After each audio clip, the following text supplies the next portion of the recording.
in just a moment. Got people filtering into the chat here on a Sunday night. And if everybody can hear me, I want to see NXT in the chat. Because NXT had one hell of a night tonight. I think NXT had a much better night than a lot of people thought they would have. Like I said, pleasant surprise. So throw up the NXT in the chat as we kick things off here in just a second for your Survivor Series review for 2019. Stand by, we're going to get started here in just 5 seconds. This is your WWE Survivor Series 2019 review from Chicago, Illinois. Overall, what I thought was a very good show, one of the better WWE pay-per-views on the whole, all year long, save for that main event. What the hell was that main event?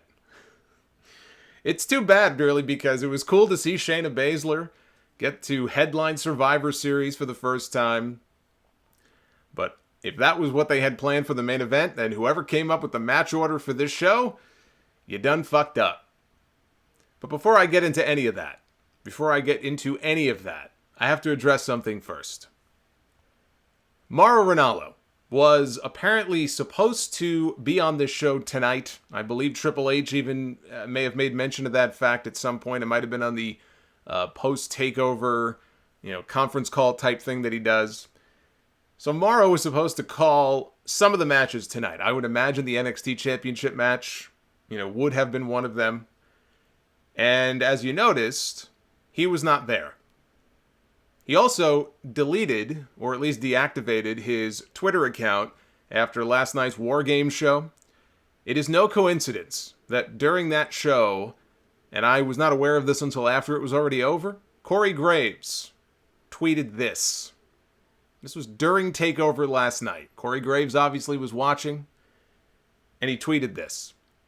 He said, "Just for the record, guys, I know you wouldn't know it, but there's actually a WWE Hall of Famer and a former Ring of Honor champion on commentary. I'd imagine they have a lot to offer."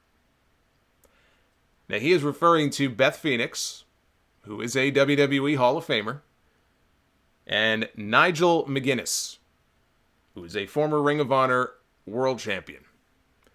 And he is clearly suggesting that Mauro talks too much and does not let his partners at the booth speak or get a word in edgewise, which, yeah, Mauro is very talkative. I've not noticed Nigel not being able to speak. And frankly, probably the less that Beth speaks, maybe, again, it's not as though she's spitting out facts and history and stuff. That's Mauro's job. But in any event, it doesn't even matter. Okay, that's basically what he was saying. Now, during the pay-per-view, Michael Cole, they had an on-camera, and he claimed that Mauro wasn't there because he lost his voice. He was shouting so much that he lost his voice, and therefore he was not there, and you would see him back on Wednesday. Nothing to see here.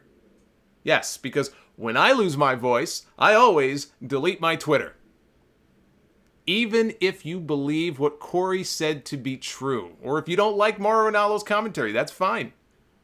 It takes a special kind of asshole to tweet something like that when you work in the same company. And you know that the guy has struggles with bipolar and mental health issues, which he's been very vocal about, but that's almost secondary. This is your colleague. This is a fellow announcer who works for the same pay-per-view, the same company. Now, if you think the man isn't doing his job well, send him a DM. Pull him aside. Send him a DM and take it up with him in private. Frank Shamrock, I saw him chime in on Twitter. He's good friends with Mauro Ranallo. He tweeted to Corey Graves. He clearly wants to punch the guy in the mouth. I don't think there's any need for that. There's no need for violence here. If you are a colleague of his and you are aware of the issues that he has gone through before, that he goes through every single day, how are you not more sensitive to that? He could have addressed it with him privately if it was bothering him that much. I don't think it was something being done to build up competition for Survivor Series between the announcers, because when, in the weeks of build to Survivor Series, has there been any sort of competition even hinted at between the announcers? None. None at all. So I don't think it has anything to do with that. He didn't go after Nigel. He didn't go after Beth Phoenix. He was just being an asshole. When you know the man has struggles with these problems every day, to put him on blast like that when you work in the same company, Corey Graves is a dick. And I fully expect Morrow to come back and to say exactly what Michael Cole said. Oh, I lost my voice. Because he's a team player. But I just wanted to get that off my chest.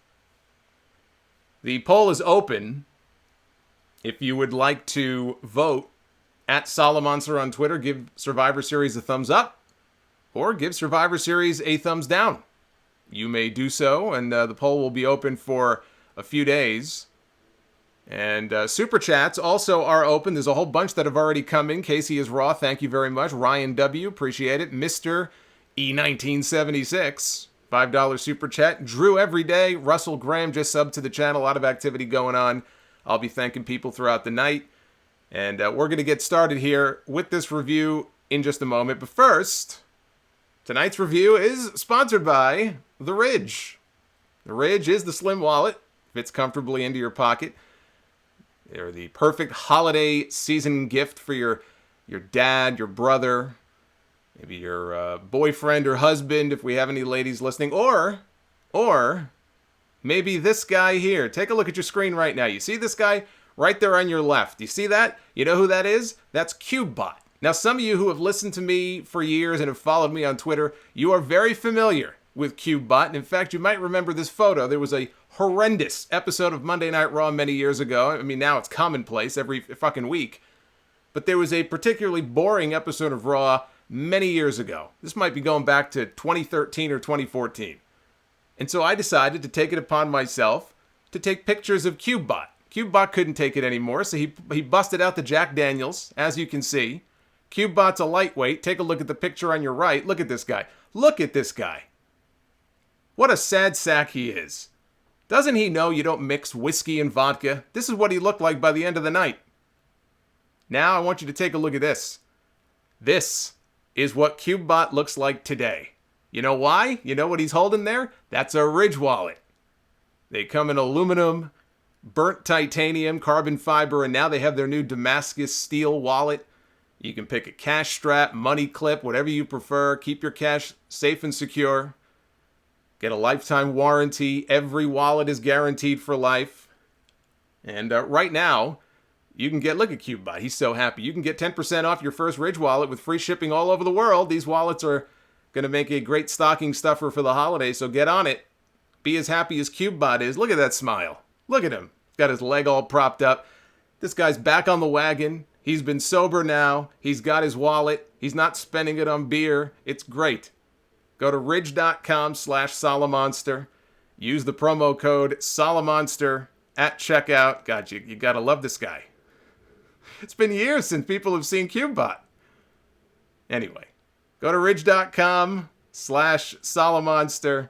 And that's the code Solomonster at checkout. 10% off, courtesy of the Solomonster Sounds Off. All right, let's get down to business here.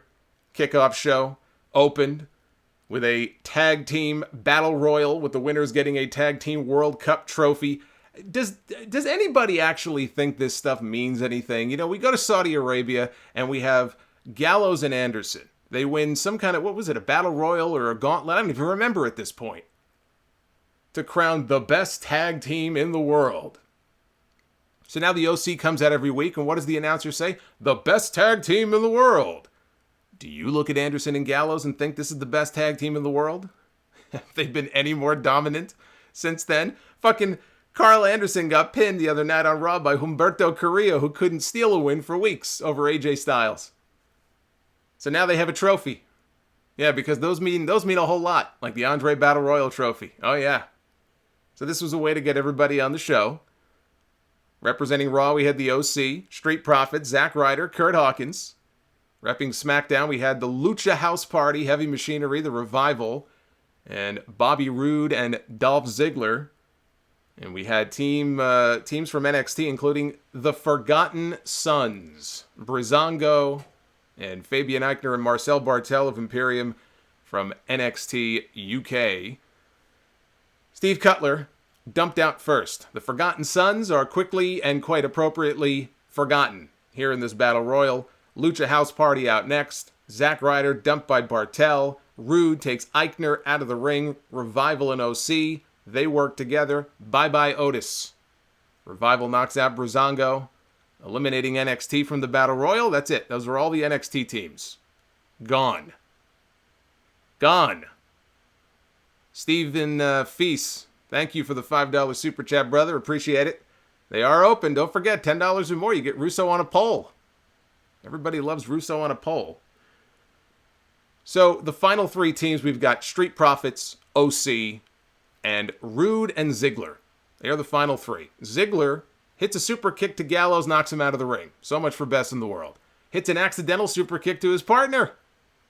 He hit Rude with a super kick, but Rude went through the middle rope. Montez Ford hit this incredible twisting, it was a frog splash. I was going to say moonsault.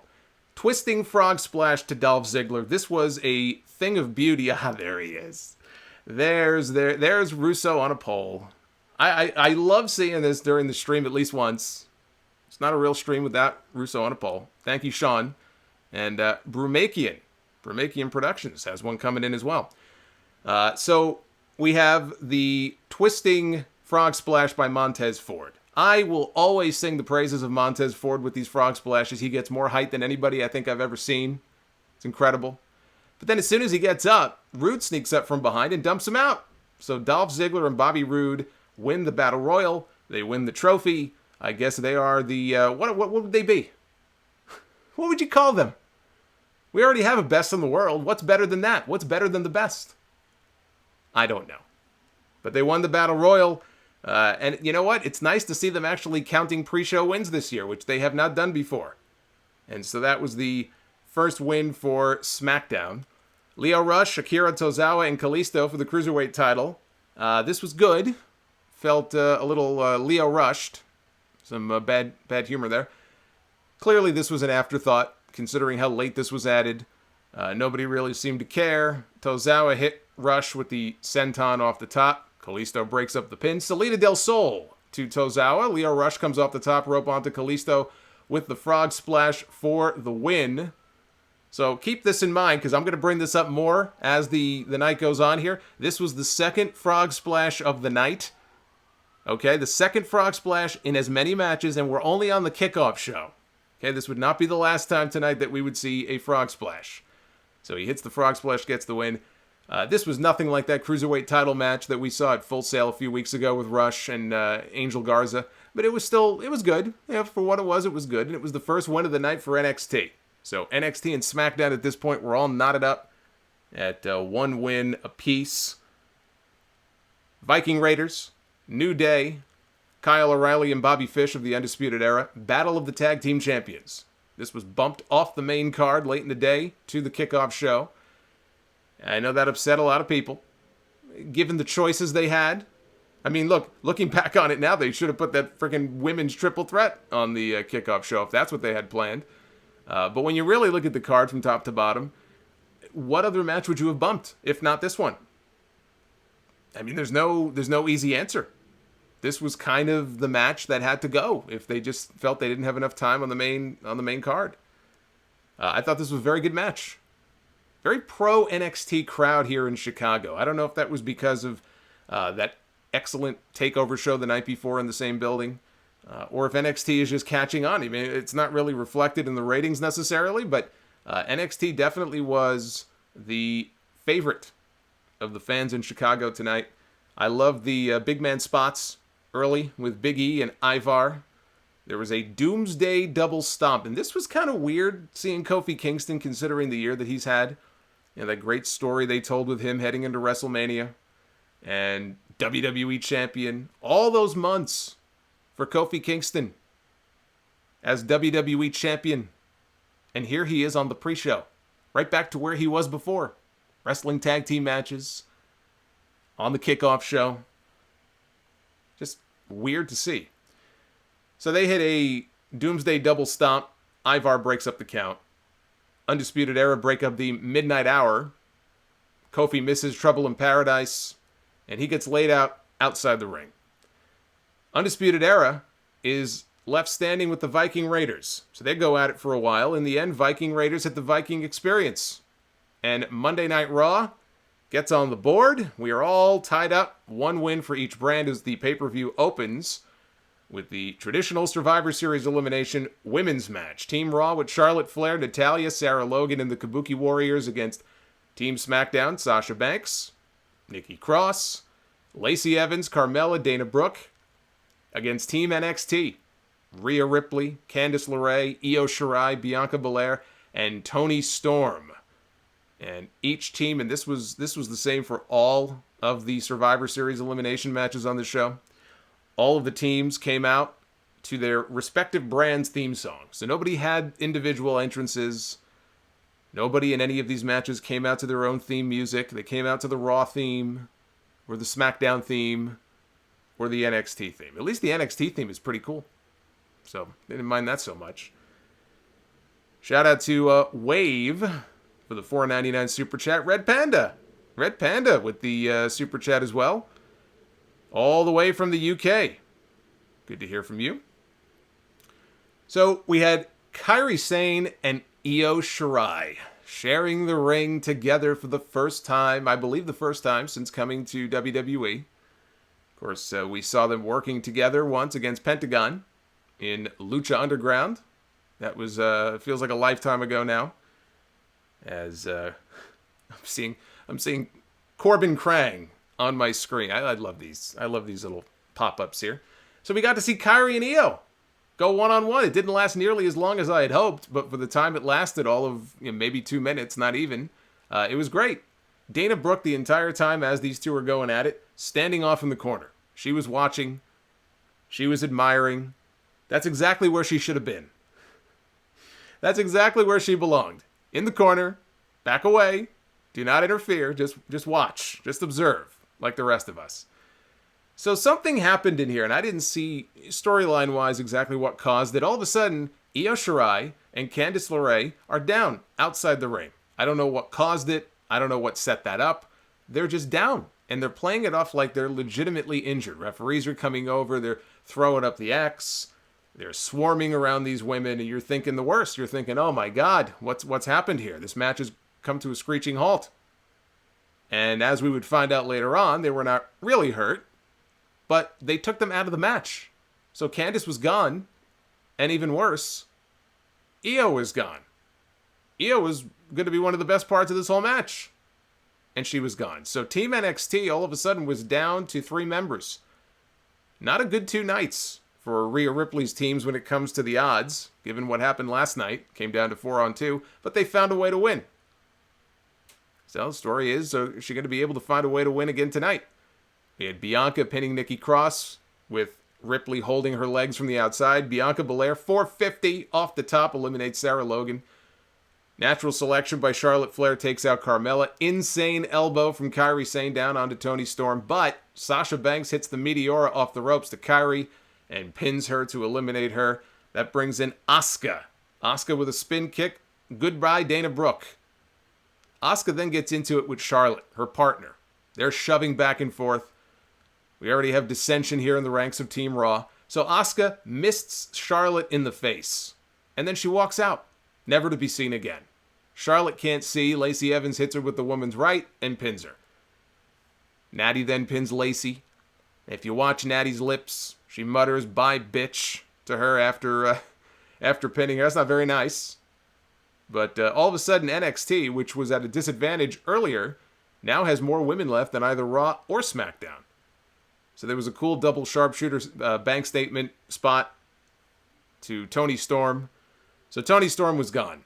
Sasha and Natty, now they're going to team up for an old school heart attack to Bianca Belair. That eliminates Bianca. So that leaves Rhea Ripley all by herself. Except Sasha says, "Fuck you, Natty," nails her, and pins her. And that leaves us with Sasha Banks and Rhea Ripley, which sounds awesome. This was actually, I thought this was a really cool way to end this match. Meteor off the top, Ripley kicks out. Bang statement to Ripley. All of a sudden, we see Candice and Io. They run back down from the back. They pull Rhea out of the ring. Springboard drop kick off the ropes to Sasha by Io. And Rhea Ripley sets up Sasha for the Riptide. NXT goes up on Raw and SmackDown with 2 wins so far.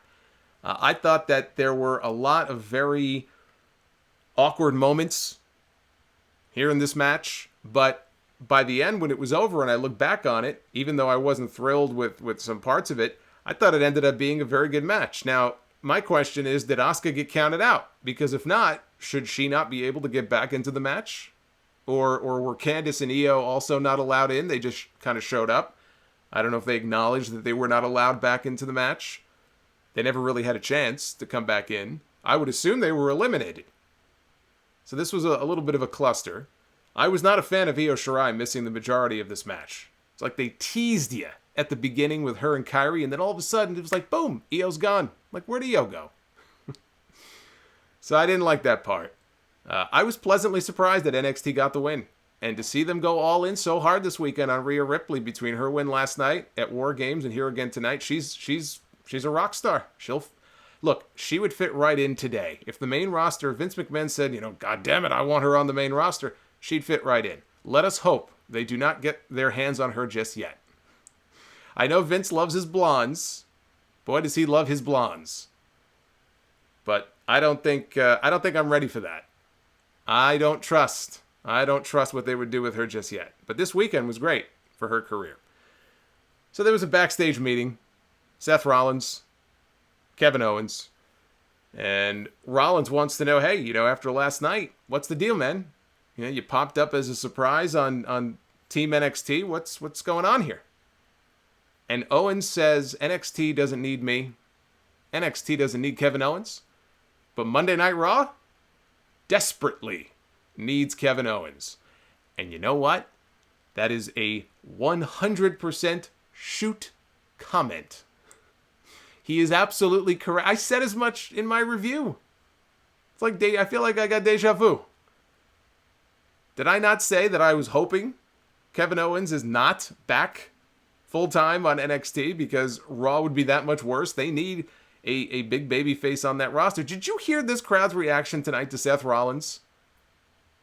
You would think that this guy murdered 15 people and was wanted. You're going to tell me that Seth Rollins is going to be the top babyface on Monday Night Raw? Are you out of your fucking mind?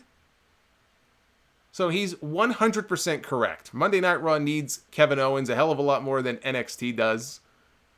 And anyway. And I know that tonight was maybe a little worse for Seth because of where they were.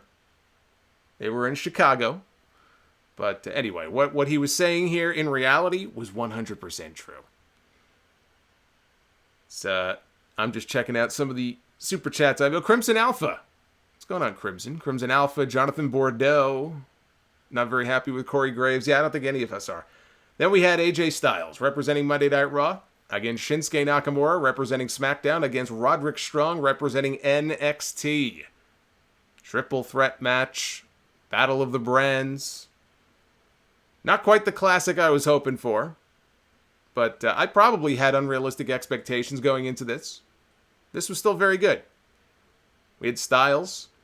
At one point had Roddy on his shoulders. Nakamura came off the top rope with a Kinshasa or just a diving knee. It was pretty cool, whatever it was. We had a showdown, a stare-down showdown at one point in the middle between AJ and Nakamura. Cole mentioned their history dating all the way back to Japan. And I was thinking about their feud in WWE last year. Was it last year or the year before? God, time passes so quickly. But when we had Styles and Nakamura, they had their WrestleMania match. They ended up having a whole bunch of matches that year. And the matches actually got progressively better as the months went on. But looking back on it now, they still have not had a match as good with each other as the one that they had that one year at Wrestle Kingdom. And I don't know that they ever will. They're a lot older now. And WWE is a very different style than New Japan. But they were going at it. Nakamura, he kind of booted his way out of a Styles clash. AJ hit the phenomenal forearm. Roddy sneaks in. He tosses AJ out to the floor, covers Nakamura, steals the pin. And so yet another win for NXT. I did not expect Strong to win. I had AJ pegged to win. AJ's defending his U.S. title on Raw tomorrow night against Carrillo. I figure, well, you give AJ a win and gives him some momentum going into a title defense on TV tomorrow night. But no, not at all. I guess you could also argue that Nakamura should have won. He's got that brand new Intercontinental title. I talked about that on the podcast when I did the Survivor Series predictions. Gave my thoughts on that. I like the design. I actually like the way it looks.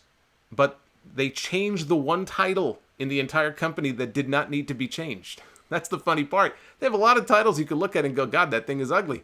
The Intercontinental title was not one of them. And that's the title they decided to change. But we could have ended up with something far worse. So I just wish it had a little bit of blue on it. But that's my only critique.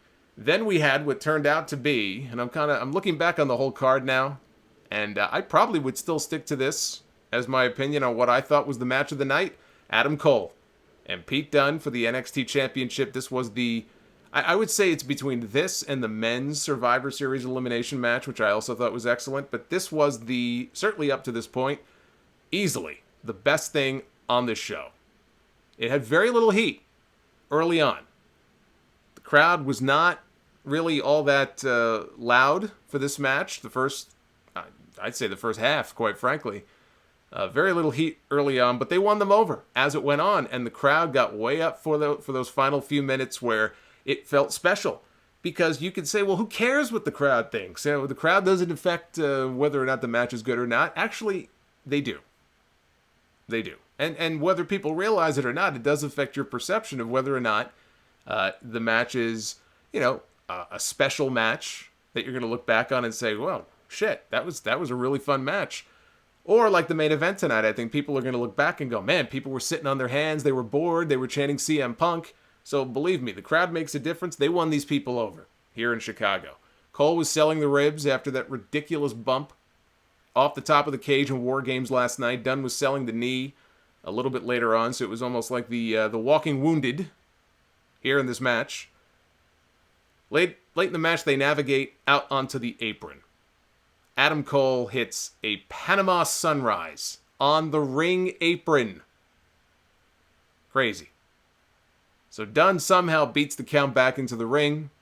He eats a super kick, 2 count only. Dunn grabs Adam Cole's fingers. He snaps the fingers. He goes for the bitter end.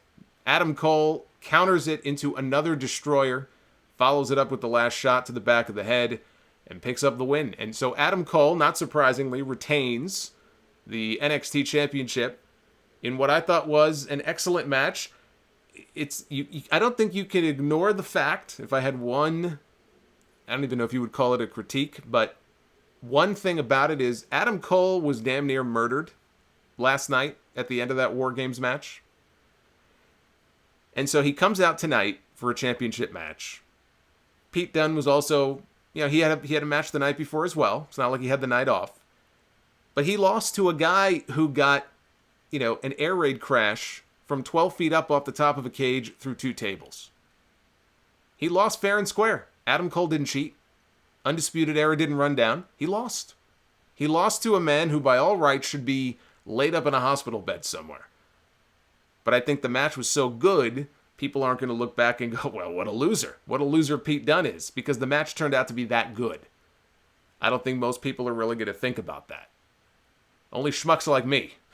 Schmucks like me will bring that up. But I love this match. And a few weeks ago on the podcast, I said, in my opinion, Will Ospreay was easily the wrestler of the year for 2019. But I mentioned Adam Cole. He's in the conversation. I would say Cole's probably right behind him. Maybe he's number 2. But in my book, Will Ospreay has had a better overall year in terms of just the quality of his matches, the different opponents he's worked with, big opponents, small opponents, just match after match after match. This guy is just having an insane 2019. Adam Cole is making a late run here in the year at that crown. Holy shit. What a November this man is having. A November to remember for Adam Cole. He started the month, literally the first day of the month. An impromptu match on Smackdown He pins Daniel Bryan in the main event of Smackdown on Fox. Very first appearance on the show. Beats Daniel Bryan. Then he wrestles Seth Rollins on Raw the following Monday. Then he had that performance last night in the War Games match. And then here, his Survivor Series debut, the night after, defending his championship. Excellent match, beats Pete Dunne. Another great performance. Outside of Rhea Ripley, I will give you that. Outside maybe of Rhea. Name me who has had a better month of November than Adam Cole. And we had Daniel Bryan against the Fiend, Bray Wyatt, for the Universal Blueberry Belt. Unfortunately, they kept that fucking red light. So we had, it looked like we were in what do they call it, the film developing room. One of those rooms you go into to develop film and photos. That's basically what the arena turns into for these matches. Immediately, bell rings. Bryan hits a running drop kick in the corner. Bray, though, catches him, takes his head off. Just a wicked lariat. And the Fiend is dominating. Uranage, and he's, hitting Bryan in the throat. Bryan got a little bit of an opening, and he's, taking it to Wyatt. He's throwing him into the steps. He does a giant dive off the ropes out to the floor on top of the Fiend. He's trying. Everything he's trying, though. Fiend keeps getting up. Hits the running knee. 2 count only. Goes for the mandible claw. Bryan manages. Now, they were on the ropes. Bryan was sitting on the top rope. Fiend goes, gets the mandible claw. Bryan falls backwards. He turns it into an armbar. A draping armbar. Has to let go at the count of 5. So Bryan comes off the top rope, and he gets a right hand right to the ribs. Sister Abigail, he counters into a roll-up, 2 count only. Bryan goes, I forgot what he was going for. He went for something, and he got caught with the mandible claw. And Bray put him down. Bryan goes out. Referee counts 3, and the Fiend retains the WWE Universal Blueberry Belt here at Survivor Series. The outcome was never in doubt. There was no way the Fiend was going to lose his championship so quickly. And I suspect that this will not be the only match these two have. But I thought this was the best match that we have seen the Fiend in since he started with the whole character, the whole gimmick. Admittedly, he's only had about 4 matches. It's a very small sample size. The match with Finn Balor at SummerSlam was so quick, you can't even grade it. Because it had to be. He had to be dominant. Finn was leaving, so it was kind of like one and done. Wham, bam, thank you, ma'am, adios, and that was it. His first real match would have been Hell in a Cell against Seth Rollins. One of the biggest debacles of the year.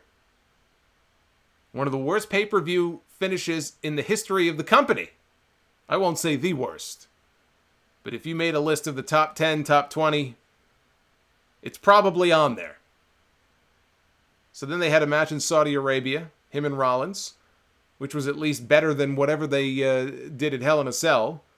Not much. It was all gimmicks and, falls count anywhere and explosions and sparks and shit. This was the best match, I think, that the Fiend has had so far. Just a quick check of the Super Chats here. Ryan W., thank you very much. Says NXT trying to casually become WWE through osmosis. Not really sure what that means. Sounds bad, though. I hope not. Will Rob, thank you, $5 Super Chat.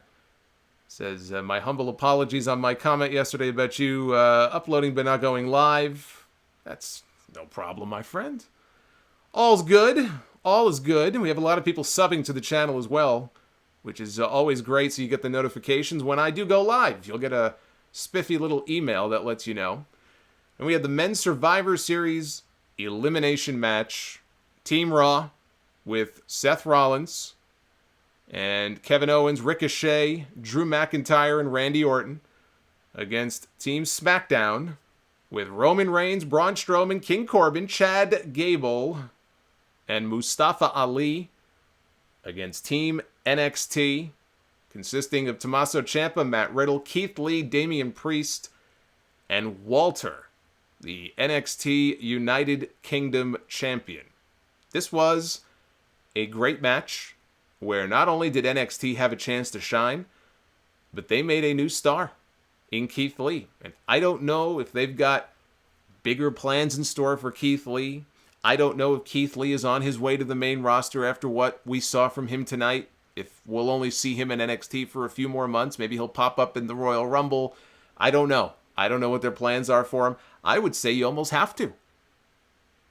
Because now it almost felt like big fish, small pond type situation with him in NXT. I mean, NXT is on USA and they need their own stars. I get that.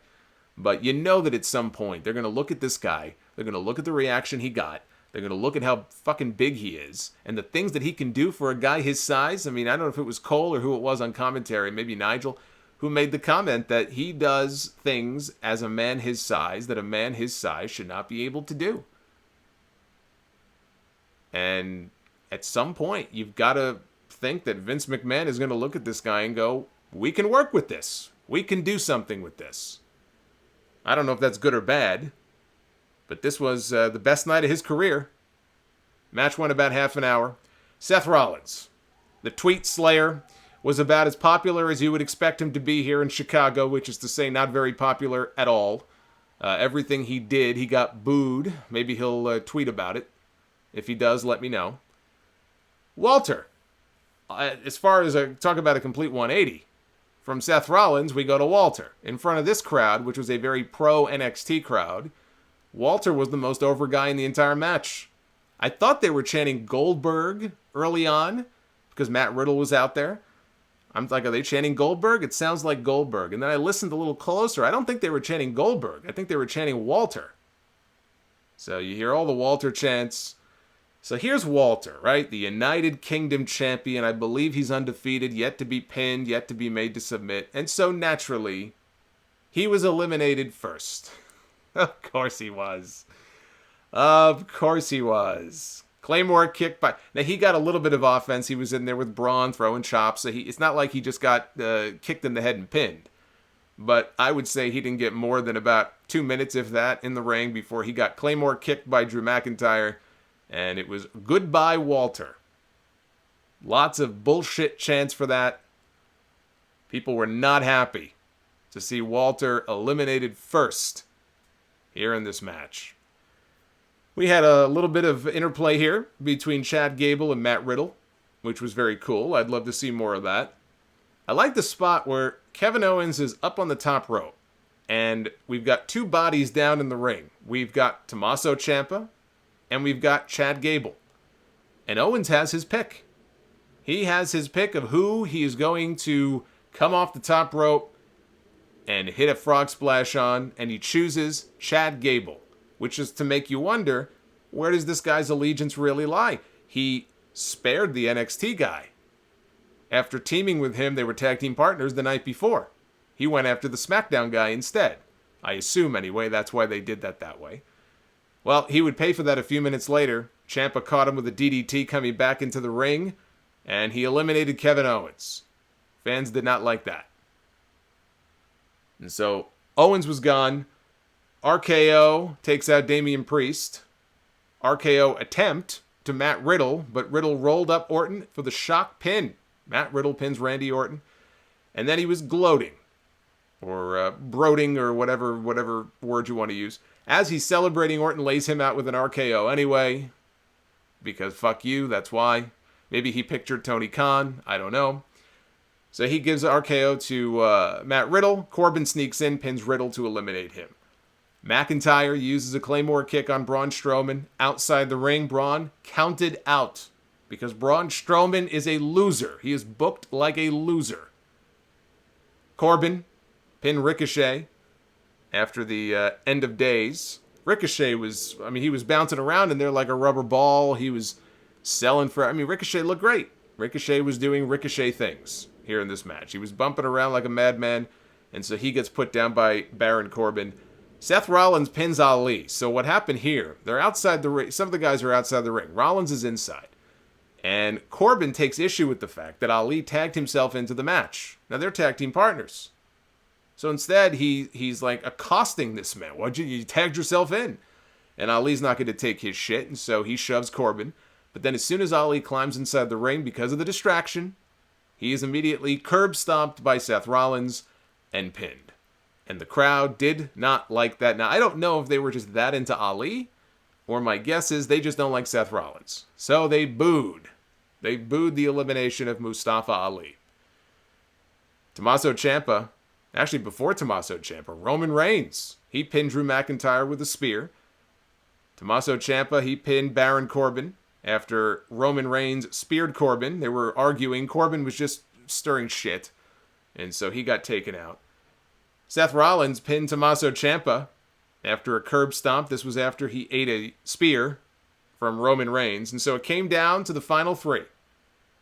One man from Raw, one man from SmackDown, one man from NXT. Roman Reigns, Seth Rollins, and Keith Lee. So Rollins is just kicking the hell out of Lee. He gets him down. He goes up, and he hits a frog splash, but Lee kicks out. Let me pause here. Remember what I said earlier on the kickoff show, right? Montez Ford, frog splash. Lio Rush, frog splash. Kevin Owens in this match, frog splash. Seth Rollins, frog splash. That's what, 4? Okay, we're not done yet. Just remember that, okay? That's 4. I could be missing one here, but that's 4. So, Rollins is coming after Lee. He catches him. Lee catches Seth Rollins. He hits his, I believe he calls it the ground zero. It's the fireman's carry power slam. Some people might call it the jackhammer. I guess it's the jackhammer. But I think it's called ground zero. And he eliminates Seth Rollins, and the people rejoice. The people rejoice. I can't wait to hear CM Punk analyze this on WWE Backstage. And by the way, thank you to the people in the chat. This is where the chat comes in handy. I had a couple of people mention to me, I forgot, that's right, Ali is from Chicago. So that probably is why, more than anything, he was booed. That's right, Ali is a hometown boy. So, of course, the crowd would not be very happy about him being eliminated. So thank you to Colbert in the chat for reminding me of that. So the Tweet Slayer is gone, and it comes down to Roman Reigns and Keith Lee. And Roman catches him with a couple of Superman punches, and he goes for the pin. And it sounded to me like he hit the 3 count. Now, I don't know if it was a botch. I don't know if Keith Lee took a little too much time to get his shoulder up. It almost made it better. It was that they really just portrayed it as this great dramatic near fall. Lee hits a gigantic spirit bomb. I mean, this thing, I can't even put into words how gigantic this was. He got Roman Reigns so high in the air. And when Reigns landed, he literally bounced. He bounced. He was completely bent over his shoulder to the point where his shoulders were coming up off the mat. He fucking bounced. Another close near fall. Another close near fall. Fans were hanging on to every fall at this point. This is awesome chance. Lee went for a moonsault off the second rope. He missed. Reigns speared him inside out and pinned him to win the match for Team SmackDown. And the two of them shared a fist bump of respect when the match was over. And it's interesting to watch this because Roman Reigns, if you'll notice, I mean, I'm not saying he wasn't booed maybe a little bit, but he didn't really get booed at the end of this match. Like, after the pin was already done, he was cheered. I'm sure people would have loved to see Keith Lee win, but it's not like Roman got booed out of the building. So I believe, his heat, for now, has officially transferred to Seth Rollins. It has migrated to the other end of the Shield. Until, of course, they start to push Roman more and more and more going into WrestleMania. And then, invariably, he will likely get booed again. But for now, it seems to have transferred to his former Shield brother. So at this point in the pay-per-view, we had NXT up with 3 wins, SmackDown with 2, and Raw was out of it. Raw only had 1 win. Then we had the WWE Championship match, Brock Lesnar defending the title against Rey Mysterio. No holds barred. Mysterio was out there dressed as the Joker with his mask. The bell rings, and immediately, Doink Mysterio, he slides out of the ring. He grabs a lead pipe from underneath the ring. And he's going to use it as a weapon. Brock says, I don't think so. Brock ends up just killing this guy. He's throwing Rey around. He's just flinging him through the air onto the announce table and just destroying. He's murdering this man. Finally, Dominic runs down to the ring with a towel in his hand. like he was MJF. And Brock grabs the towel out of his hand. He throws it out of the ring. He's going to beat up Dominic. He's going to lay this kid out. Mysterio sneaks up from behind, and Brock is caught with a low blow. Dominic then gives Brock a second low blow. How many times have I come on here live or even recorded a review for a pay-per-view in the last, 5 years and talked about Brock Lesnar getting caught by a low blow? And you would think that by this point, even in kayfabe, is this guy dumb? Why does he not wear a cup? It's the only way people can get heat on him is to give him a low blow. Why does he not wear any support? It's like I would say this all the time when AJ was feuding with Nakamura, and every single week, Nakamura would find innovative new ways to give AJ Styles a low blow. And AJ would have this look on his face like, and he would collapse in a heap on the mat. And I'm like, I don't feel sorry for this fucking guy. Why should I? He should have learned his lesson by now. You go to Modell's, $10, you get a cup. So of course, what do? You go for the balls. Like father, like son. So now Brock is down. They get him on the ropes, and they hit a double father-son 619. Rey tells Dominic, quick, go up top. So he tells Dominic to go up to the top rope. And Dominic, somebody in the chat said Dominic Dink. I called him Doink Mysterio because with the Joker thing, he kind of looked like Doink. I guess Dominic would be Dink. So we had Doink and Dink. Dink goes up to the top rope. And what does he hit? He hits a frog splash. And a very good one, too, I must say. Follows that up with Rey Mysterio going up top and hitting what else? A frog splash. By my count, number 6 on the night. And they stack up on top of Lesnar, and Lesnar kicks out. He powers out. And I believe that was it for the night. I don't think there were any in the main event as far as frog splashes. So by my count, that is 6, including 2 in one match. Actually, I'm sorry, I take that back.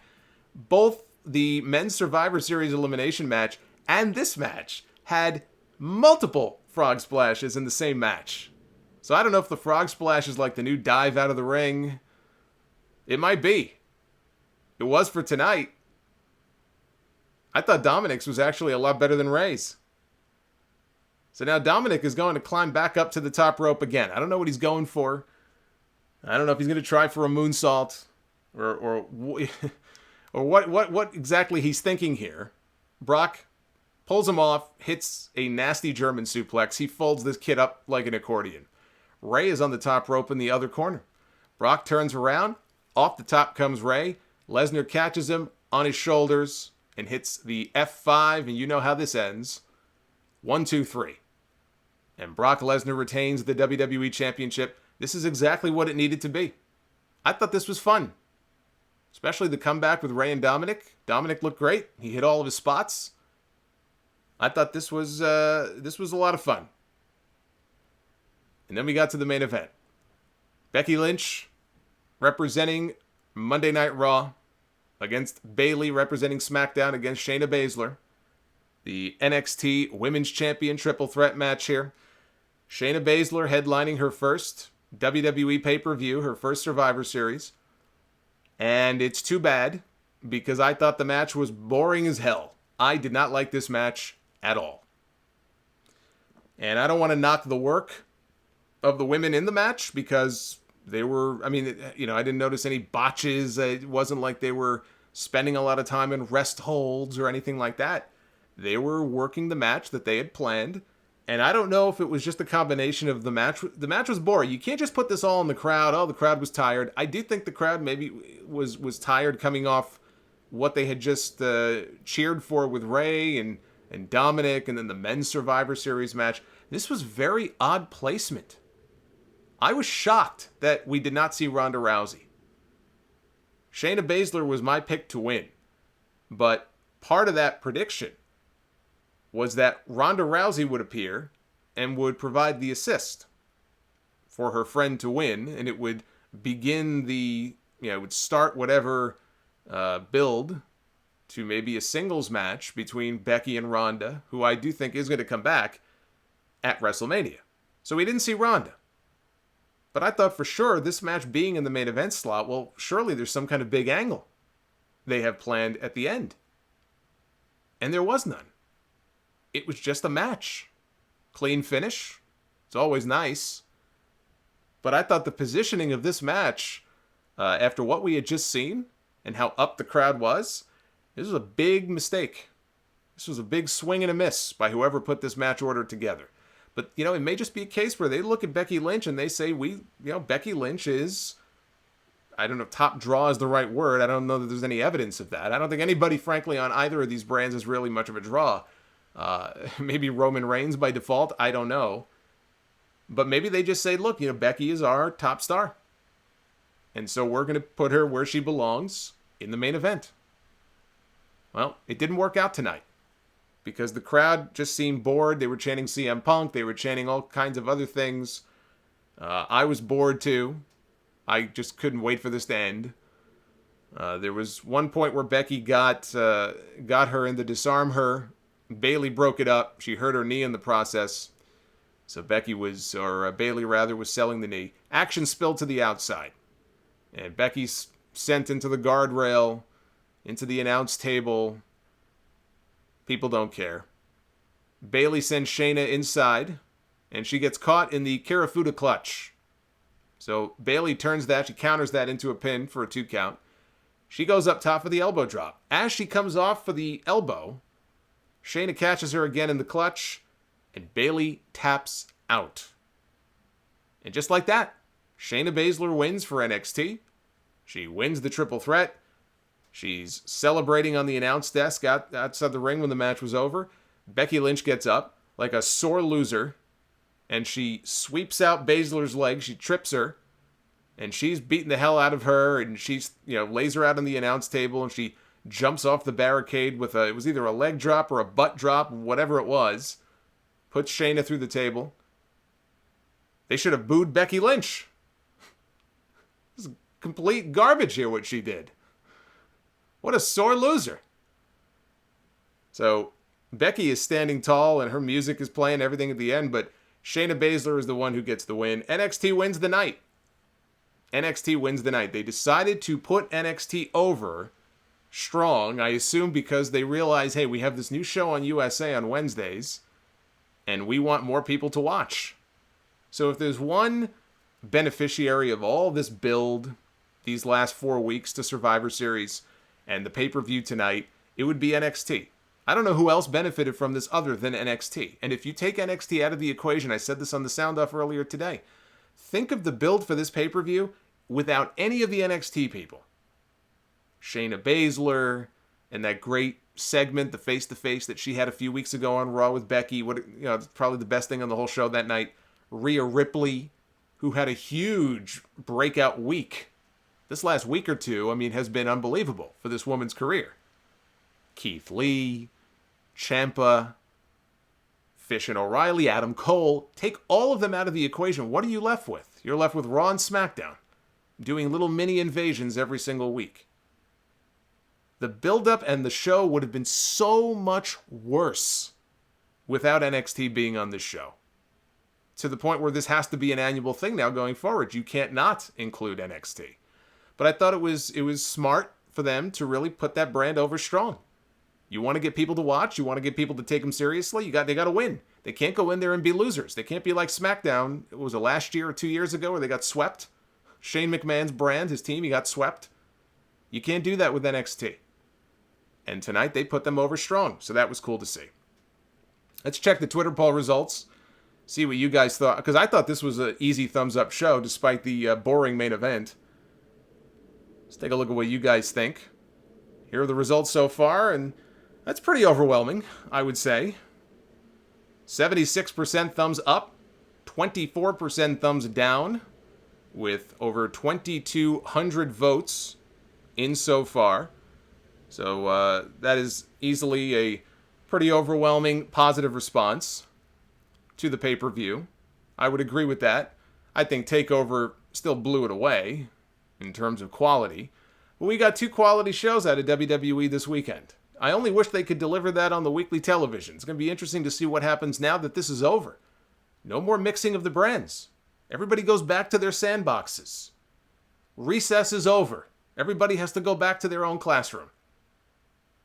So now we're going to see what they do on Monday Night Raw tomorrow night. We're going to see what they do on NXT on Wednesday. And we're going to see what they do on SmackDown on Friday. As we head into what is typically a very slow, dull holiday period, as they kind of bide their time until the build to the Royal Rumble in January. We could be headed into a very boring period. But fear not. Fear not. Because you know what's coming up. We didn't see them on the pay-per-view tonight. You'll notice they kept them off the show.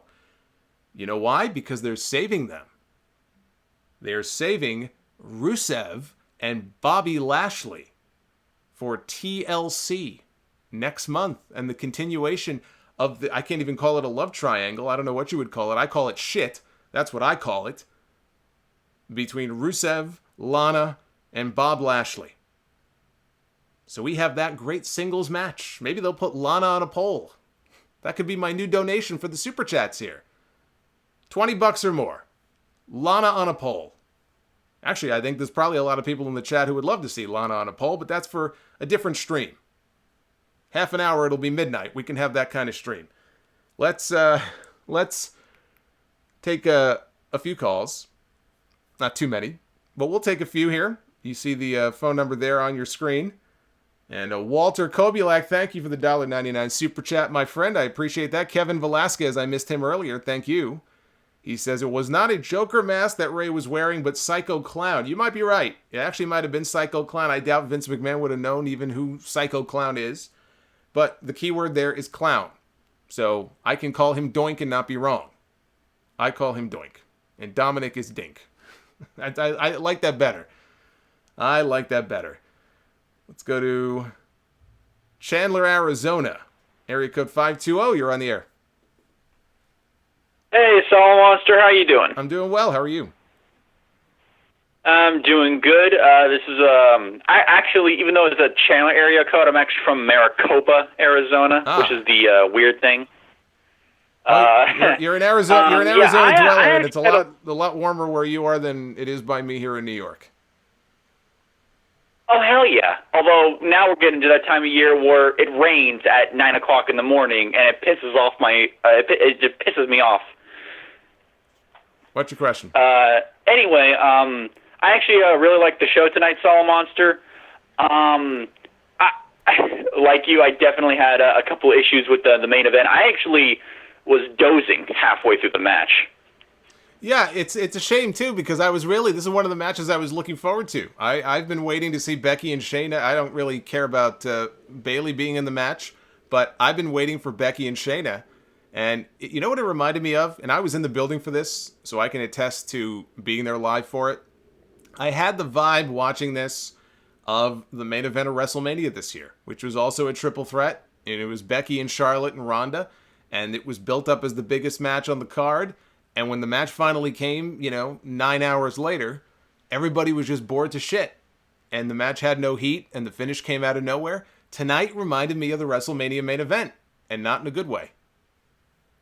Yeah, I could definitely see that. Quick thoughts. I guess this will be my last question. About the men's Survivor Series match. I actually really enjoyed that match like you. But like a lot of people, I did have a problem with what they did with Walter. You already went over that. The other person I thought they was underutilized during the match was Damian Priest. I actually watched some of his work in Ring of Honor before he came to NXT. The guy's really friggin' good. And maybe I missed something, but he didn't do all that much in the match. Yeah, he had a better showing at TakeOver the night before. This is just one of those things. It's like Walter. Why was Walter dropped 2 minutes into the match? Because they just wanted to keep things going, right? They figured not many people might know who Walter is, and then, of course, the guy comes out. He gets cheered more than anybody else in the match. Well, at that point, they have the match planned out. They're not going to call an audible and say, let's get rid of Drew McIntyre and keep Walter in for another 20 minutes. So the die was already cast. There was really nothing they could do. But he's not the one that they're pushing. He's still relatively new. He's still somewhat green. He's got way more time to spend and make a name in NXT. So he got a few moves, he got some offense in, and he got dumped. I wasn't really surprised by that, and I don't think he gets hurt by it. It's fine. Let's go to area code 862. You're on the air.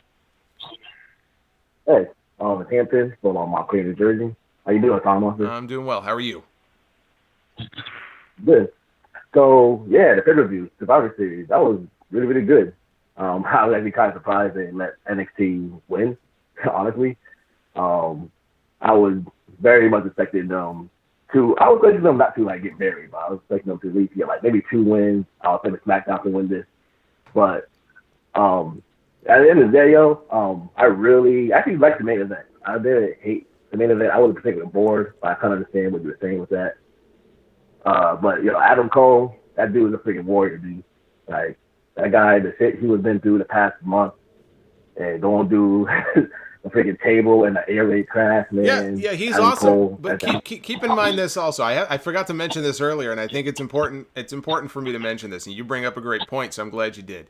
Adam Cole, I don't know if he still does or if he's over it now, but as of a few weeks ago, he still had a fractured wrist, and that is not a worked injury. That was a real injury. I don't know if it's the left hand or the right hand. So not only is he called into action for these impromptu matches and this whole NXT invasion, just the whole thing was last minute. It kind of felt that way. And he's wrestling Daniel Bryan and Seth Rollins and having all these great matches. And he's doing it with, quite possibly still, a fractured wrist. He's doing it with an injury, which is even crazier. Probably shouldn't have even been wrestling with it in the first place. I had completely forgotten about that. If his wrist was fractured 3 or 4 weeks ago, I have to assume it's still not 100%. So that makes it even crazier. Let's go to area code 716. You're on the air. Hey, Solomonster. This is Dan from Niagara Falls, New York. And let me just say the first of many thanks for 12 years of kick-ass content. Really appreciate it. Thank you, Dan. I thought this was probably the best main roster pay-per-view, which I know isn't saying much nowadays, but no, it was fun.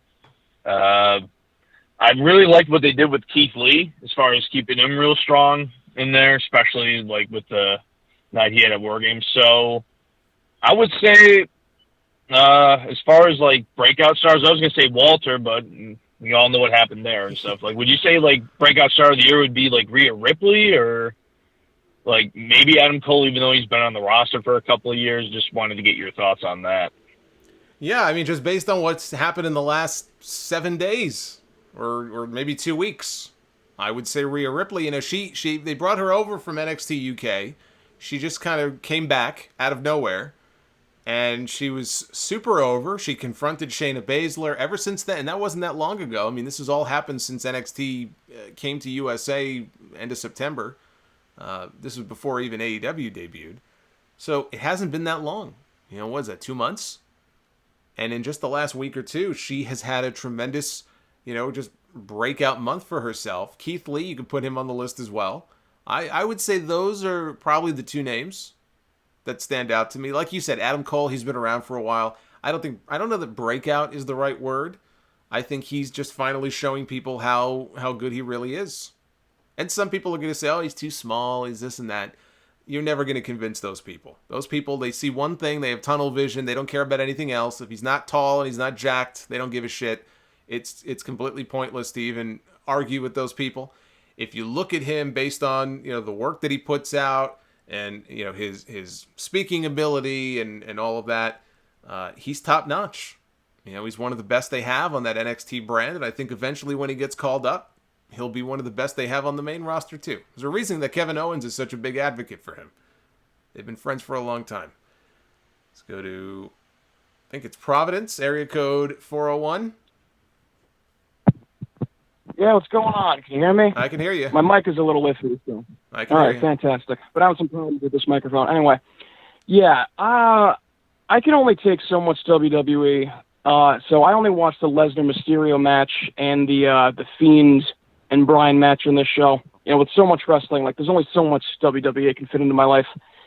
And I just have a quick little I just wanted to know, how long do you think it's going to be before Vince McMahon finally puts a ban on this whole 365 Halloween thing that all these wrestlers have going on? Like, Rey Mysterio coming into this match, like, Brock Lesnar assaulted this dude's family, assaulted his son, the godfather of his child and everything, and then he walks down the ramp dressed up for Halloween. Like, I thought this was a serious thing to you. He's dressing up, and it was the Joker, by the way, because he's got the red jacket and the red pants. It wasn't Psycho Clown. Okay. It was very obviously walking that's what I thought. Joker. That's what I thought. Yeah. I just think that's a little weird, you know? Yeah, you know what? That's actually, I'll tell you this. I think that is, and thank you for the call, I think that's a great point that I hadn't really thought about too much. One of the things that was so great about the build to this match was the fact that it was a personal rivalry. He attacked the guy's son. He beat Rey up, but he beat up his son. We were going to see a side of Rey Mysterio that we've never seen before. He's got weapons. He's got a pipe. He's showing up to TV dressed in jeans. So for a match like this, no holds barred, you know, you've beaten up my family, I'm coming to kill you, that kind of thing. And he comes out basically cosplaying as a comic book character. Whereas he should have just come out in a regular... If there was ever an occasion where he was going to come out in the most basic-looking attire, the most basic-looking mask, like literally a plain mask and street clothes, this would have been it. This would have been the match. It's like you see those old school boot camp matches where they come out in jeans and boots and stuff. I don't think he needs, jeans and boots necessarily, but this probably was the match for that. That's a great point. I mean, I didn't see it as being that big of a deal. But yeah, you're right. You're right. In a match like this, you should go less for the whole performance aspect and just focus on the fact that you're fighting for the championship and you want to beat the shit out of this guy because he almost murdered your kid. It's like, you almost murdered my son, but let me go to the store and let me see what I can dress up as here for Survivor Series. So yes, I had not noticed that. Let's go to 717. You're on the air. Hey, how you doing today, man? I'm good. Great commentary so far. I got two things. Did you notice? Two things during the show. Did you notice when Carmella took what's it called?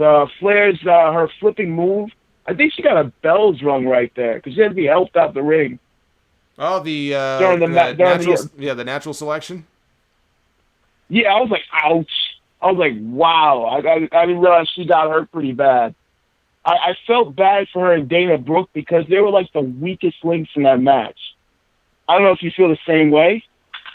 Yeah, and I said this when they were added to the team a few weeks ago because I was shocked that we didn't get Mandy and Sonya, who we've seen get more television time than those two. And I'm like, well, why the hell are they putting Carmella and Dana Brooke in this match at Survivor Series? And then I thought about it and I said, well, they don't want to flood the match with heels. They already had Sasha as the captain.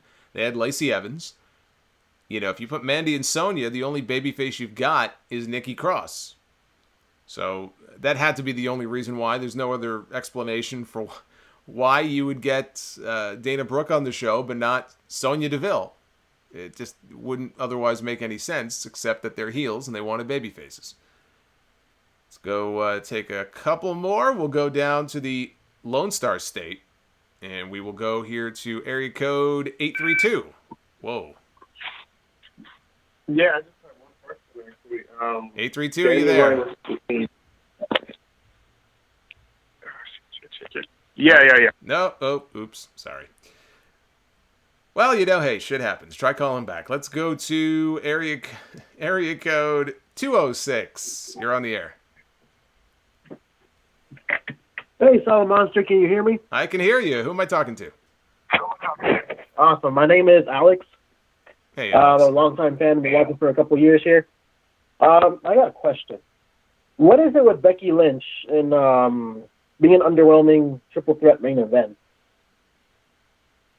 As far as just main eventing as triple threats or having bad matches in triple threats?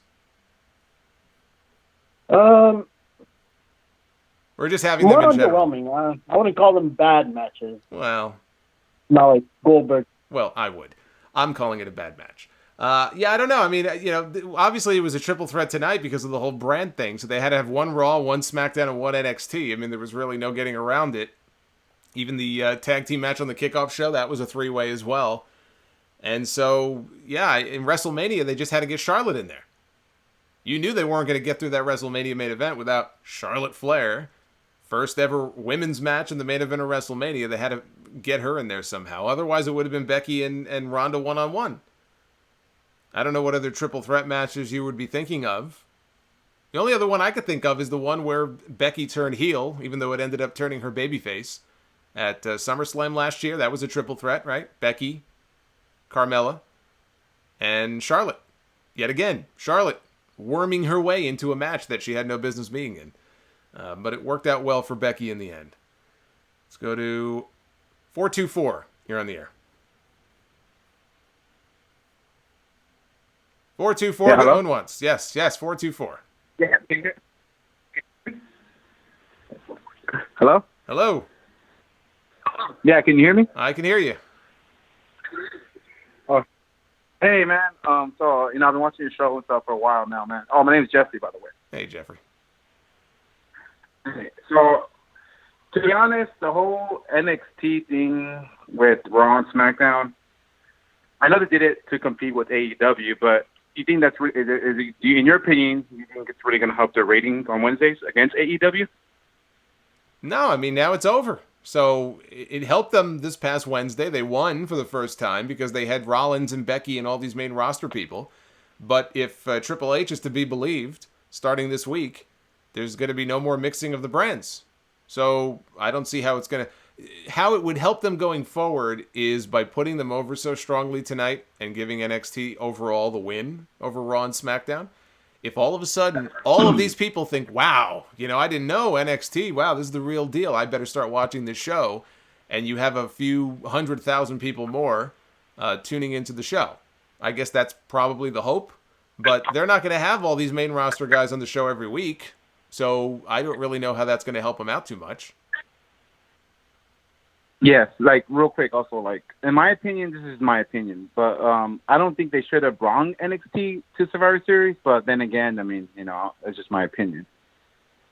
Well, I mean, look, if they're going to do the brand, I would be fine if they didn't do this brand supremacy shit to begin with, but if you're going to do it, you have to have NXT, because why wouldn't you? NXT now they're on USA, just like Raw's on USA, so how do you not include NXT? And again, I said this before, imagine this pay-per-view tonight, Raw versus SmackDown, with no NXT. I don't want to say it would have been shit, but it would have been a lot weaker than it was. I get what you're saying. All right, great. Well, thank you for the call. I appreciate it. I always like it when people get what I'm saying. So I know I'm communicating my point in a clear way, and I'm making sense. Make more sense than WWE does most of the time. Let's go to area code 920. You're on the air. Hey, what's up, brother? How you doing, man? I'm doing well. How are you? Hey, man, I've been listening to you for years, and I didn't watch the show tonight because I don't pay $10. Can I swear? Sure. For this fucking shit, because it's one of the product sucks. So my question, I have two questions for you, sir. One is, did CM Punk show up tonight in Chicago? He did not. Okay.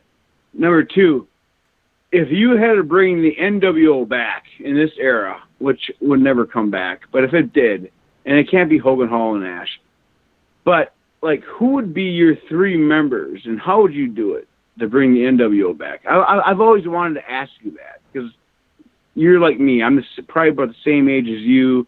We've been wrestling buffs for our whole lives. That's all I want to know. How do you bring it back? Thank you. Sure. Well, I mean, I wouldn't, because it's just a played out concept. So if we pretend that it never happened before and it's all fresh and new, as far as how you do it, it's tough. You've got all these other wrestling companies now that people are more aware of, AEW and stuff. The only way to make something like that work is to make people believe that you really have this invading force coming in. So that NXT people coming in doesn't really work. Because everybody knows they all work for the same company. All their checks are signed by the same person. So you would have to bring in people from the outside. So for example, if you can convince people from AEW, but here's the problem with the NWO. And here's why I don't even like answering a question like this. It's not your fault, but the reason I don't like answering a question like this. The NWO worked in a time and a place. And when Eric Bischoff decided to take this idea that he had first seen in Japan and apply it here in the States, he was smart. And why was he smart? He was smart because he could see that if he could convince people that he's bringing these guys in, but they really don't work for him, they work for the competition, people would buy into it. So Scott Hall and Kevin Nash coming over when they did, the timing could not have been any more perfect. Now, they got sued. I think they lost. You can't have Scott Hall coming out and doing the curly hair and the same accent and all that. I mean, it was basically like Razor Ramon was now in WCW. But you had this wrestling war between two companies that were almost on equal footing. They were very comparable in the numbers on Monday nights. You don't have that now. Look, I like AEW as much as any other AEW fan does. And I do my live streams on Wednesdays, and I think every show has been at least good, if not very good so far. I've enjoyed the product for the most part. I enjoy watching it. I enjoy having some kind of alternative to the usual WWE stuff. I mean, there's some similarities, obviously, but I like having that alternative. AEW has an audience of about 1 million or less fans that will watch them each week. I'd say about 1 million. Figure about 1 million. The Jericho segment last week with Scorpio Sky did 1 million viewers. Okay? They have their 1 million viewers. Monday Night Raw, I don't have any explanation for it. As awful as the show has become over the years, they still get their 2 million plus every single week. It's almost like people just out of habit will put the channel on and leave it on. I mean, I watch it because I have to review it on the show. As much as people love to bitch and moan about Monday Night Raw, and a lot of people don't watch it anymore. And I know some of you are in the chat and are listening to me right now, and you fall into this category. You don't even watch Raw anymore. But you do want to keep up with what's going on. And boy, do you love it when I tear it to shreds when there's something to really lace into. So I have to watch Raw every week because it's still the most popular wrestling television show that's on the air every single week, and that's where all the major angles take place. I really think it's habit. I once said habit and hope, the two H's. Somebody said, why do you keep watching? Habit and hope. I watch it out of habit, and I hope it's going to get better. And the same still applies. But you don't have that WCW right now. Maybe AEW one day can get there. They're not there yet. So you can't, it wouldn't work. It's not going to be as big of a deal. Wrestling is not as hot. It's not going to suddenly get hot the way it got hot back then. You don't have that same dynamic. It's just missing. It's not there. I wish it was. But it's just not. So you ask me, who would the new NWO be? I don't know. I can't think of anybody off the top of my head that would really move the needle. People from New Japan, I mean, are mainstream fans in this country going to give a shit? People from AEW? Chris Jericho coming back? I mean, it's not realistic. So it just doesn't really make a whole lot of sense to me. Let me take one more here, and then we'll wrap things up. Well, who do I want to go with? Let's go to a different part of the country. Let's go to our friends in, we'll keep it East Coast. Let's go to Philly, area code 267. You're on the air. Hey, Jason. I'm sorry, I'm nervous. I've never done this before. Don't be. I've been a fan of the show for a year. been a fan of the show for years. I thought tonight's show was pretty great.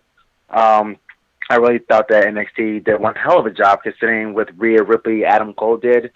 And Shayna as well. I feel like with their losses last night, Shayna and Adam really needed to redeem themselves in these matches. So, they definitely, got back some of the momentum. What were your thoughts on the Nakamura, Strong, and Styles match? I thought that was a hell of a match. I was getting anxiety just watching it. Like, so you had so many so many near falls. I felt like Nakamura should have won, considering, he just unveiled a new championship, and I felt it would have given him more momentum. But what were your thoughts on the match, and what do you think? How do you think everyone should? What is your prediction for this week? I thought the match was very good. I think my expectations were just a little too high, so I kind of came out of it expecting more. And then I looked back on it and I said, I'm being a little unfair because it was still a very good match. It was still a very good match, so I enjoyed it. It was not my favorite match of the night. I think my favorite match of the night was Adam Cole and Pete Dunne. Or between that and the men's elimination match, I enjoyed them both almost equally. So it was good. It was good. I don't think it's something that's going to be remembered years from now like it could have been. But it was still very good. Shout out, by the way, to Mish, Wrestling Soup. I saw him in the chat. Always good to see Mish hanging out in there. Hopefully everybody in there's on their best behavior because Mish, he's a giant of a man. I mean, he can do some damage. He'll pound you into the ground. Don't piss off Mish. So thank you to him for hanging out and doing some moderating tonight. So we'll wrap this up here. On the whole, again, let me just flash the poll. Let's see where we are in terms of the voting results so far. I want everybody to go. If you have not already done so, go vote on Twitter at Solomonster. Give the show a thumbs up or a thumbs down. Right now, we have over 2,500 votes. 76% thumbs up, 24% thumbs down. So pretty much where we were a few minutes ago when I showed the poll. But overwhelmingly positive, as I think it deserves. I think this was a very good pay-per-view. This was a far cry. I mean, you compared this to Hell in a Cell last month or even the Saudi show. My God. So this was almost a breath of fresh air. And now we have TLC, last pay-per-view for WWE of the year, coming up next month. Royal Rumble in January is coming to Minute Maid Park in Houston. And when is the next AEW pay-per-view? Have they announced? I want to say February, but I don't know if they've actually announced that yet. I guess we'll have to wait and see. Thank you to everybody who contributed. Willie Eichard. Thank you earlier for the $5 super chat. I almost missed it. Yeah, he and Mama Eichard were in Chicago at the show, and he agreed. He felt the main event was very disappointing. I know he was at the Takeover show last night as well. Always hits up the big Chicago show. So thank you to him for all of his support. Everybody else who has subbed or donated via super chat tonight, thank you very much. There has been a shit ton of content that I've put up recently. Obviously, episode 627 went up on all the usual podcast platforms earlier today. But beyond that, the NXT TakeOver review was pushed out separately. The predictions for the pay-per-view tonight were pushed out separately. Now this is going to be more content going up during the week. We're heading into Thanksgiving. I am thankful that all of you tune in to all of the live streams, and hopefully you'll join me on Wednesday. Excuse me, my goodness. I'm going to be back here live Thanksgiving Eve. It's like old school Survivor Series. AEW Dynamite, Jericho, and Scorpio Sky for the AEW title. Kenny Omega and Pac. And I believe it's Hangman Page and MJF for the Dynamite Diamond Ring that, according to Cody, cost $42,000 to make. More than a Super Bowl ring. And that's going to be contested on Dynamite this Wednesday. I'll be back here live. Hopefully you will be too. And so until then, be well, stay safe. Thank you as always for all the support. And I will see you guys back here again real soon. Oh, let me flash this real quick. Oh, how could I forget? Mayor Kane. I almost forgot. His book comes out this week. I've been plugging this for weeks. Well, guess what? I think Tuesday, this book is officially released. And you can get it for free. There's the link. audibletrial.com/Solomonster. Sign up for the 30-day trial. Get the book for free. And one free book on the Sound Off. He's lived quite a interesting life. And I'm sure there's going to be a lot of wrestling stories in there. So there it is, Mayor Kane. My Life in Wrestling and Politics. Use our Audible link to get it for free this week. And Based Salvi, thank you for the $5 super chat. I'm out of here. I got to go to bed. Have yourselves a great night. And I'll see you back here Wednesday night. Take care, guys.